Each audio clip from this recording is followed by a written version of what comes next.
Joshua 9. The Gibeonite Deception.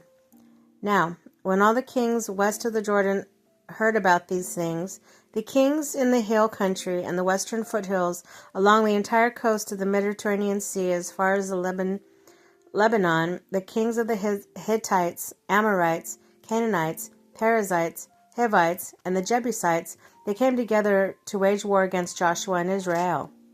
However, when the people of Gibeon heard what Joshua had done to Jericho and Ai, they resorted to a ruse.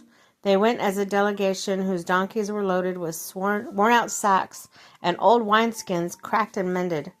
They put worn and patched sandals on their feet and wore old clothes. All the bread with their food supply was dry and moldy. Then they went to Joshua in the camp of Gilgal and said to him and the Israelites, "We have come from a distant country to make a treaty with us." But Israelites said to the Hivites, "But perhaps you live near us, so how can we make a treaty with you?" "We are your servants," they said to Joshua. But Joshua asked, "Who are you and where have you come from?" They answered, "Your servants have come from a very distant country because of the fame of the Lord your God. We have heard reports of him and all that he did in Egypt and all that he did to the two kings of Amorites east of the Jordan, Sihon, king of Heshbon, and Og, king of Bashan, who reigned in Ashtaroth. And the elders and all those living in our country said to us, 'Take provisions to your journey, go and meet them, and say to them, "We are your servants, make treaty with us." This bread of ours was warmed when we packed it at home on the day we left to come to you. But now we see how dry and moldy it is, and the wineskins that we filled were new, but see how cracked they are, and our clothes and sandals are worn out by this very long journey.' The Israelites sampled their provisions, but did not require of the Lord.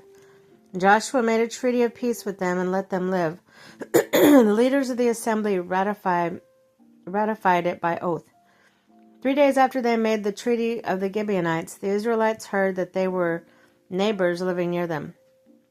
So the Israelites set out on the third day, came to their cities, Gibeon, Kephirah, Beeroth, and Kiriath Jearim. But the Israelites did not attack them because the leaders of the assembly had sworn an oath to them by the Lord God of Israel.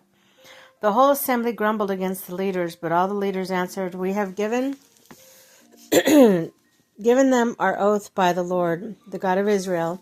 We cannot touch them now. This is what we will do to them.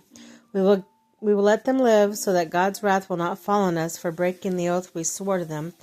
They continued, "Let them live, but let them be woodcutters and water carriers in the service of the whole assembly." So the leaders' promise them was kept. Then Joshua summoned the Gibeonites and said, "Why do you deceive us by saying we live a long way from you, while actually you live near us? You are now under a curse. You will never be released from service as woodcutters and water carriers for the house of my God." And they answered Joshua, "Your servants were clearly told how the Lord your God had commanded his servant Moses to give you all the whole land and to wipe out all its inhabitants before you, so we feared for our lives because of you. That's why we did this. We are now at your hands. Do not do to us whatever seems good and right to you." So Joshua saved them from the Israelites, and they did not kill them.